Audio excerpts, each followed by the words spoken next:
What happens when an 8-year-old boy walks into Judge Judy's courtroom and does something no one expected? This isn't just another case. This is about a child standing up for his mother when everyone else had given up on her. Judge Judy has seen thousands of cases, but nothing prepared her for what this little boy was about to say. What he did next left the entire courtroom in complete silence. You won't believe how this story ends. The courtroom was packed that Tuesday morning. People filled every seat, waiting to see what Judge Judy would do next. Some were there because they had cases of their own. Others were just spectators who wanted to watch the famous judge in action. The air was thick with anticipation. Everyone knew that Judge Judy didn't tolerate nonsense.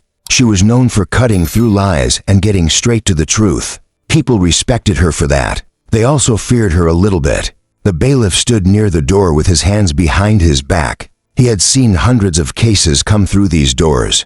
He knew the routine by heart. He called the next case in his deep, steady voice. The room went quiet.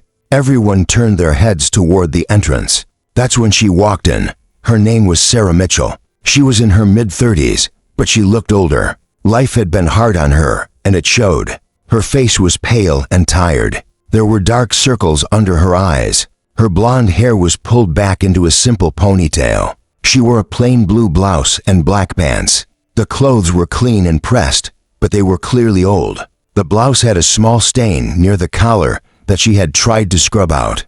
Her shoes were scuffed at the toes. She walked slowly, like someone who was carrying the weight of the world on her shoulders. Her eyes stayed fixed on the floor. She didn't look at anyone. She didn't want to see their faces. She didn't want to see their judgment. Next to her was a small boy. He couldn't have been more than 8 years old. His name was Tommy.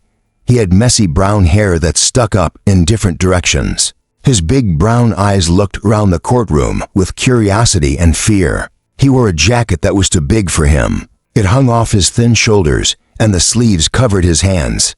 His jeans had patches on the knees. His sneakers were worn out and the laces were frayed. But despite his appearance, there was something about him. He stood close to his mother and held her hand tightly. He didn't let go, not even for a second. He looked up at her face every few steps, as if checking to make sure she was okay. Sarah squeezed his hand back. It was the only comfort either of them had. The people in the courtroom started whispering. Some pointed. Others shook their heads. A few looked at Sarah with pity. Most looked at her with doubt. They had seen people like her before. People who came into court with excuses. People who didn't pay their bills and expected sympathy. The whispers grew louder. Someone in the back row said something about deadbeats. Another person said she probably spent the rent money on other things. Sarah heard them. Her face turned red. She bit her lip and kept walking. Tommy heard them too. His little face scrunched up. He wanted to say something, but he didn't know what. He just held his mother's hand tighter. Judge Judy sat at her bench. She was exactly how everyone imagined her. Her short hair was perfectly styled. Her glasses sat on the edge of her nose. She wore her black robe and looked completely in control. She had a stack of papers in front of her. She was flipping through them with quick, efficient movements. Her expression was stern and focused. She had been doing this for decades. She had seen every kind of person walk through her courtroom. Liars, cheaters, victims, good people in bad situations, bad people pretending to be good. She could spot the difference in seconds. She prided herself on that. She looked up as Sarah and Tommy approached. Her sharp eyes scanned them from head to toe. She saw the worn clothes. She saw the way Sarah avoided eye contact. She saw the little boy holding his mother's hand. Judge Judy's face didn't change. She simply waited for them to take their places. The case was about unpaid rent. Sarah owed money to her landlord. The landlord wanted her evicted. On paper, it seemed simple, open and shut. But Judge Judy had learned long ago that nothing was ever as simple as it seemed. Judge Judy adjusted her glasses and looked down at the paperwork one more time. Then she looked up at Sarah Mitchell. Her voice cut through the silence like a knife. She asked Sarah to state her name for the record. Sarah's voice was barely a whisper. She said her name. Judge Judy told her to speak up. Sarah repeated it, louder this time. Her hands were shaking. She clasped them together in front of her to try to hide it. Judge Judy didn't waste any time. She asked Sarah directly why she hadn't paid her rent in 3 months. The question hung in the air. Sarah opened her mouth, but no words came out at first. She swallowed hard. Her throat felt dry. She finally managed to say that she had lost her job. Her voice shook with every word. She explained that she had worked at a grocery store for 5 years. She was a cashier. She never missed a day. She was always on time. But then something happened, and she had to take time off. She couldn't go back. By the time she could, they had already replaced her. Judge Judy leaned back in her chair. Her expression didn't change. She had heard stories like this 1,000 times before. She asked Sarah what made her situation so special. Why should she care? Why should the landlord care? Everyone has problems, Judge Judy said. Everyone goes through hard times. But that doesn't mean you get to stop paying your bills. That doesn't mean you get to live somewhere for free. Sarah's eyes filled with tears. She blinked rapidly, trying to keep them from falling. She told Judge Judy that she understood. She said she wasn't trying to cheat anyone. She had been looking for work every single day. She pulled a worn folder from her bag. Her hands trembled as she opened it. Inside were dozens of job applications. She had applied to grocery stores, restaurants, retail shops, cleaning companies, anywhere that would take her. She showed the folder to Judge Judy. Some of the applications were crumpled. Some had coffee stains, but they were all filled out carefully in Sarah's neat handwriting. Judge Judy glanced at the folder but didn't reach for it. She wasn't impressed. She told Sarah that applying for jobs wasn't the same as having a job. It wasn't the same as paying rent. She said that good intentions don't pay the bills. The landlord, a middle-aged man in a suit, nodded in agreement. He had been standing quietly on the other side of the room. He spoke up and said that he had been patient. He had given Sarah chances, but 3 months was too long. He had his own bills to pay. He had his own family to take care of. He couldn't afford to let someone live in his property for free. Judge Judy nodded. She understood his side too. She told Sarah that the landlord had every right to want his money. Sarah's face crumbled. Tears started rolling down her cheeks. She tried to wipe them away quickly. She tried to speak, but her voice kept breaking. She said she was sorry. She said she was trying. She said she just needed a little more time. That's when Tommy let go of his mother's hand. The movement was sudden. Everyone noticed. The little boy took a step forward. His too big jacket shifted on his shoulders. He looked so small standing there in the middle of that big courtroom. But there was something in his eyes. Something strong. Something determined. The room went completely quiet. Even the people who had been whispering stopped. Everyone's attention shifted to this 8-year-old boy in worn-out sneakers. He looked straight at Judge Judy. He didn't look scared. He looked serious. His voice was small, but it was clear. He said he wanted to say something. Judge Judy raised her eyebrows. She leaned forward slightly. She looked at Tommy with curiosity. This was unusual. Children didn't speak in her courtroom. Not like this. She asked him what his name was. He said his name was Tommy. Judge Judy asked him how old he was. He said he was 8. Judge Judy paused. She studied his face. Then she asked him what he wanted to say. Tommy took a deep breath. You could see his small chest rise and fall. He glanced at his mother. Sarah was staring at him with wide, worried eyes. She shook her head slightly, as if telling him not to do this. But Tommy looked back at Judge Judy. He planted his feet, and then he started talking. He said his mother wasn't a bad person. His voice was steady now. He said she wasn't trying to cheat anyone. He said she was the best mom in the world. The courtroom was so quiet you could hear a pin drop. Judge Judy didn't interrupt. She just watched him, and Tommy kept going. Tommy's words came faster now. He told Judge Judy that his mother worked harder than anyone he had ever known. But watching his mother struggle, watching her cry and not be able to defend herself, something shifted inside him. He couldn't just stand there and do nothing. He loved his mother more than anything in the world.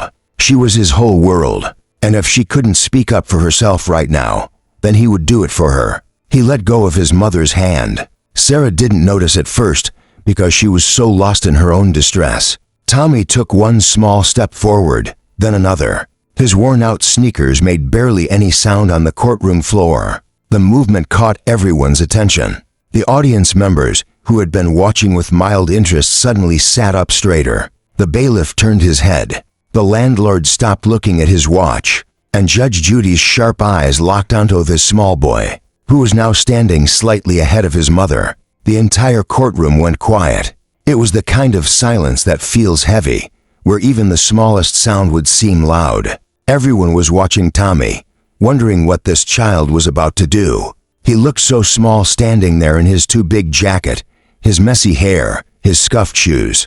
But there was something in his posture, something in the way he held himself, that commanded attention. He looked straight at Judge Judy. His heart was pounding so hard he could hear it in his ears. His hands were trembling, but he balled them into small fists to try to stop the shaking. He had never spoken to a judge before. He had never spoken in front of so many strangers before, but he knew what he needed to say. His voice, when it came out, was small and quiet, but it carried in the silent courtroom. He said he wanted to say something. It wasn't a demand. It wasn't disrespectful. It was just a simple, honest statement from a child who needed to be heard. Judge Judy raised her eyebrows. In all her years on the bench, she had seen many things, but children speaking up in court was rare. Usually, kids were told to stay quiet, to let the adults handle things.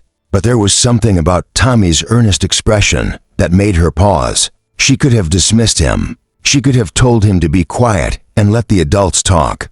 But she didn't.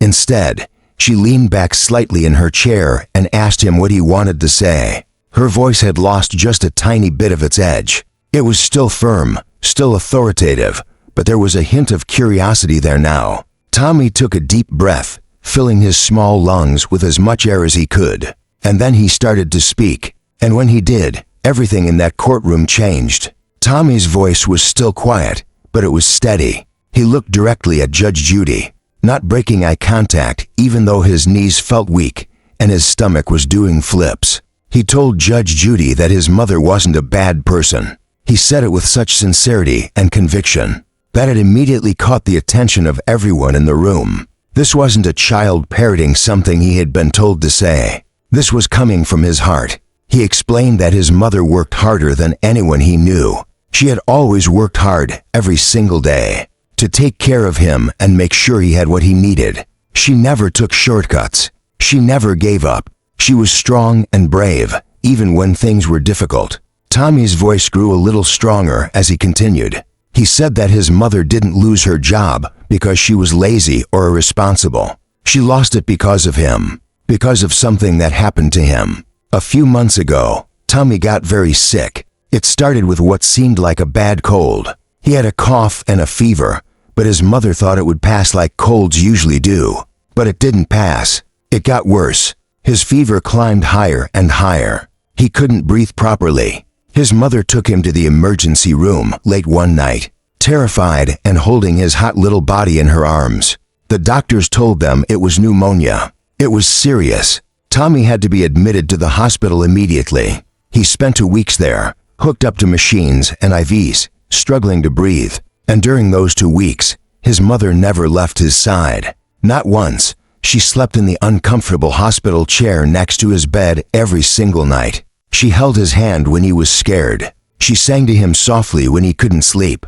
She talked to the doctors and nurses, asking questions and making sure her son was getting the best care possible. She barely ate. She barely slept. All she cared about was making sure Tommy got better. Because of this, she missed work. Day after day, she wasn't at the grocery store. She called in to explain the situation, but after several days, they told her they needed someone reliable. They couldn't hold her position any longer. They had to let her go. Just like that, the job she had worked at for 4 years was gone. Tommy's eyes were shining with unshed tears as he recounted this. His voice wavered just slightly, but he kept going.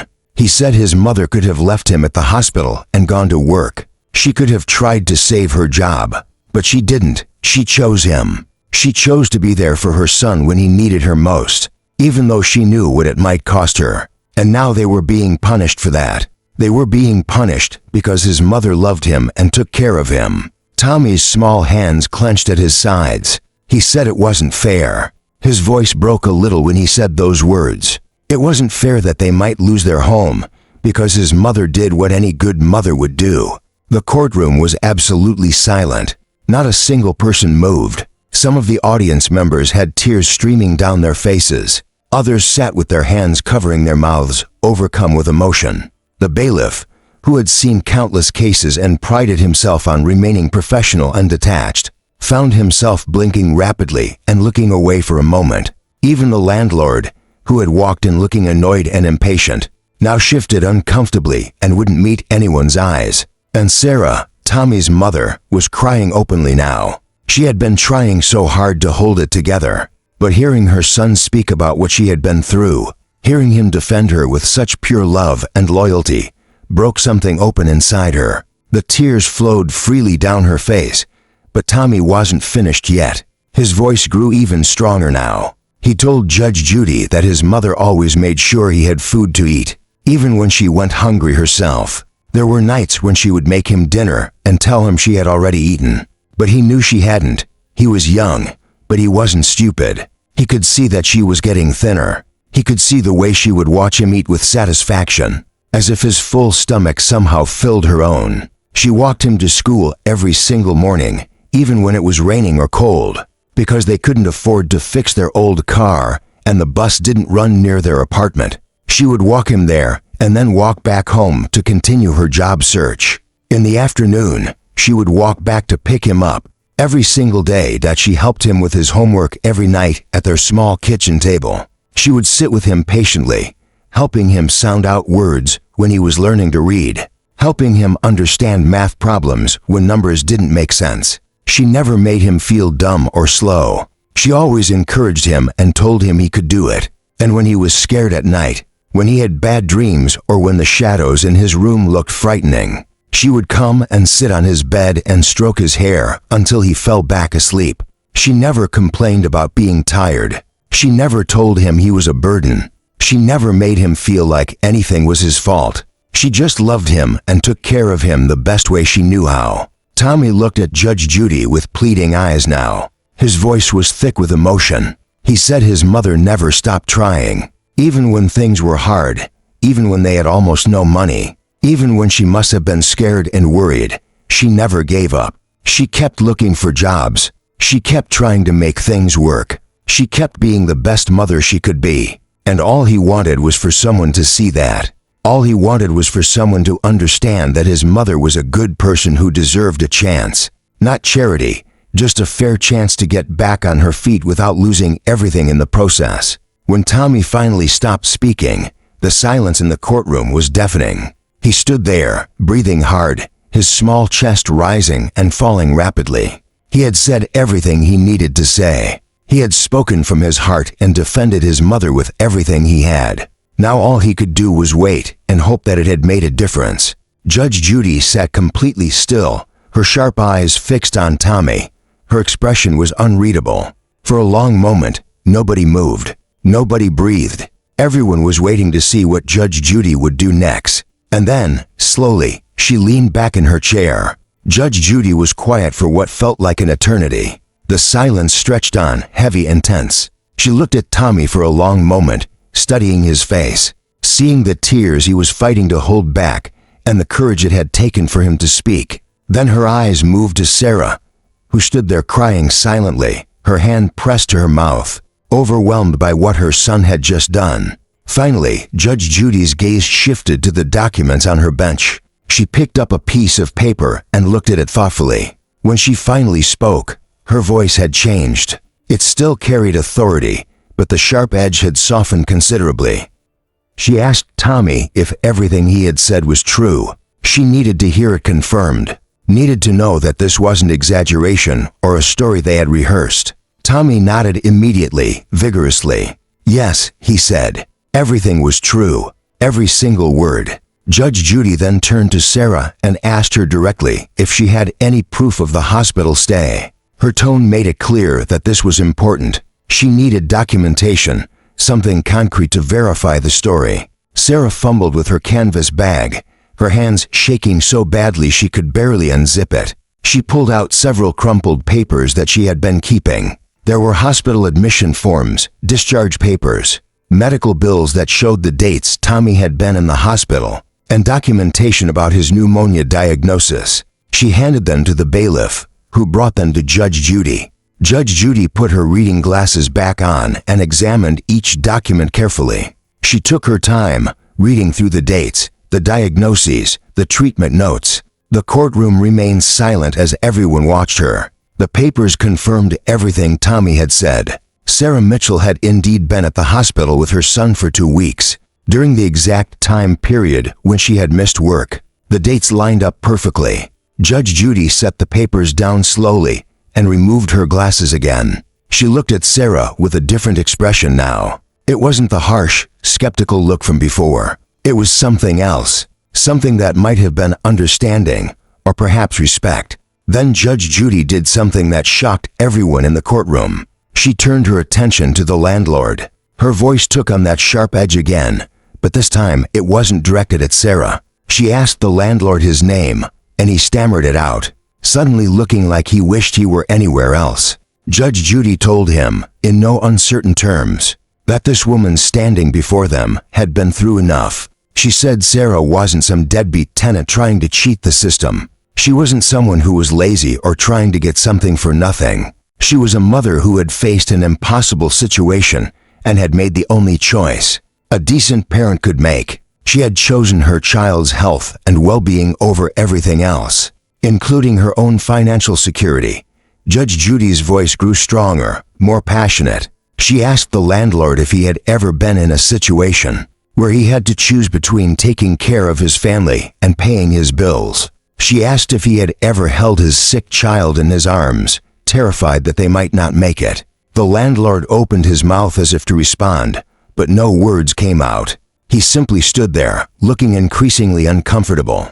Judge Judy didn't wait for an answer. She told him that Sarah Mitchell had shown more character and integrity in those 2 weeks at the hospital than many people show in a lifetime. She had sacrificed her job, her income, and her housing security for her son. And now she was here, not making excuses, but trying to face the consequences. Judge Judy announced that she was dismissing the eviction case. A collective gasp went through the courtroom. People couldn't believe what they were hearing. Judge Judy explained that Sarah would have 60 days to find employment and begin making rent payments again. This would give her a real chance to get back on her feet, without the immediate threat of homelessness hanging over her head. But Judge Judy wasn't done. She told the landlord that he needed to work out a reasonable payment plan with Sarah for the back rent. She said that throwing a mother and child out on the street when they were already struggling wasn't justice, it was cruelty, and she wouldn't allow it in her courtroom. The landlord nodded quickly, clearly not wanting to argue with Judge Judy. But then Judge Judy did something that no one expected, something that would be talked about for years afterward. She looked at Tommy again, and this time her expression had completely transformed. There was warmth there, and admiration. She told Tommy that he was one of the bravest people she had ever seen in her courtroom. She said that many adults, people 2 or 3 times his age, didn't have the courage to stand up and speak the truth the way he had done. She told him that he had advocated for his mother with more skill and heart than many trained lawyers she had seen. His words had been simple and honest, and that had made them powerful. She said he should be proud of himself, and his mother should be proud to have a son like him. The audience erupted in applause. People were clapping and wiping tears from their eyes simultaneously. Some were standing up, unable to contain their emotion. The bailiff was nodding approvingly. Even some of the court staff who had been standing in the back were visibly moved. But Judge Judy held up her hand, asking for silence. She wasn't finished yet. She reached down and opened a drawer in her bench. She pulled out her personal checkbook, something she almost never did. Right there, in front of everyone, she wrote out a check. The scratching of her pen was the only sound in the now quiet courtroom. When she finished, she tore the check out carefully and handed it to the bailiff, instructing him to give it to Sarah. Sarah took the check with trembling hands. When she looked at it and saw the amount, her knees nearly buckled. It was enough to cover 2 full months of rent. She couldn't process what was happening. The tears came harder now, pouring down her face. She pressed the check to her chest as if it were the most precious thing in the world, which at that moment It was. It was hope. It was a second chance. It was proof that someone believed in her. Tommy moved quickly to his mother and hugged her tightly. Sarah wrapped her arms around her son, holding him close, both of them crying together.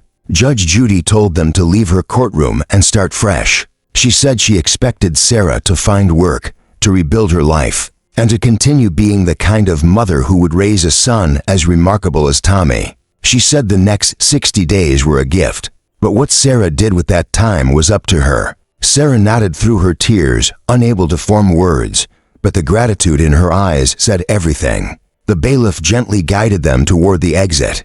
As they walked toward the doors, the entire courtroom stood up. The applause was thunderous now. People were calling out words of encouragement and support. It was unlike anything that had ever happened in Judge Judy's courtroom before. Just before they reached the doors, Tommy stopped and turned around. He looked back at Judge Judy one more time. He was still crying, but he was smiling too. He mouthed the words "thank you," putting all the gratitude and emotion he felt into those silent words.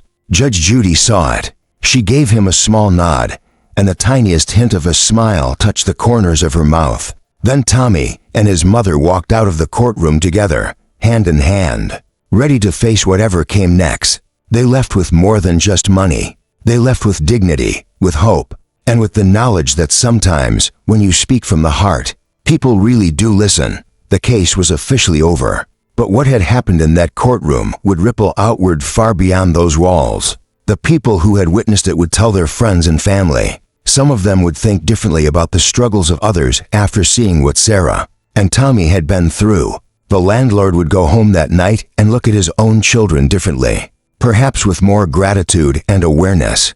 And Judge Judy herself, who had seen thousands upon thousands of cases, would remember this one. She would remember the small boy with the worn sneakers and the too big jacket, who had taught an entire courtroom about courage, love, and the unbreakable bond between a mother and her child. It was a reminder that justice isn't always about the letter of the law. Sometimes, real justice is about seeing people's humanity, understanding their struggles, and giving them a chance to rise again. If this story touched your heart, hit that like button and subscribe to HD Stories for more incredible real-life moments.